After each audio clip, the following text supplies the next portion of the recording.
শুরু হয়ে গেল আইসিসির বড় ইভেন্ট চ্যাম্পিয়ন্স ট্রফি 2025-এর আসর। বাংলাদেশ জিতবে এবারের চ্যাম্পিয়ন্স ট্রফির শিরোপা, এমনটাই মনে করছে ভারতীয়রা। দর্শক, বাংলাদেশ কি পারবে চ্যাম্পিয়ন্স ট্রফির ফাইনাল খেলতে?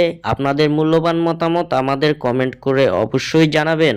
আজ থেকে শুরু হয়ে গেল আইসিসি চ্যাম্পিয়ন্স ট্রফির 2025-এর আসর। পাকিস্তান বনাম নিউজিল্যান্ডের মধ্যকার ওপেনিং ম্যাচ দিয়ে যাত্রা শুরু হচ্ছে এবারের আসরে নিজেদের প্রথম ম্যাচে বাংলাদেশ মাঠে নামবে আগামীকাল অর্থাৎ 20 ফেব্রুয়ারি, যেখানে তাদের প্রতিপক্ষ ভারত। এদিকে বাংলাদেশই জিতবে এবারের চ্যাম্পিয়ন্স ট্রফির শিরোপা, এমনটাই বলছে খোদ ভারতীয়রা। চ্যাম্পিয়ন্স ট্রফি শুরু হওয়ার আগেই নিজেদের পছন্দের টিম বেছে নিচ্ছেন সাবেক ক্রিকেটার ও ক্রিকেট বিশ্লেষকরা। এছাড়াও চ্যাম্পিয়ন্স ট্রফিতে ফেভারিট হিসেবে কারা খেলতে চলেছে এবং কারা খেলবে ফাইনাল, এসব হিসেব নিকেশ মেলাতে ব্যস্ত ক্রিকেট বোদ্ধারা।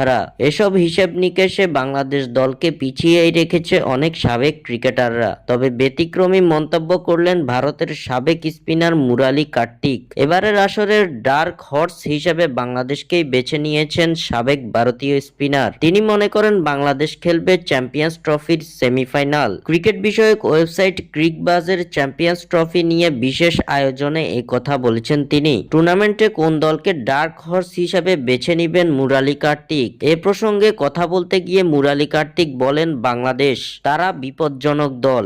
এরপর সেমিফাইনালে উঠতে পারে কোন চারটি দল, সে প্রসঙ্গে কার্তিক বলেছেন, ভারত ও বাংলাদেশ, দক্ষিণ আফ্রিকাও ভালো ক্রিকেট খেলছে। আমার মনে হয় অস্ট্রেলিয়াও পথ খুঁজে নিবে।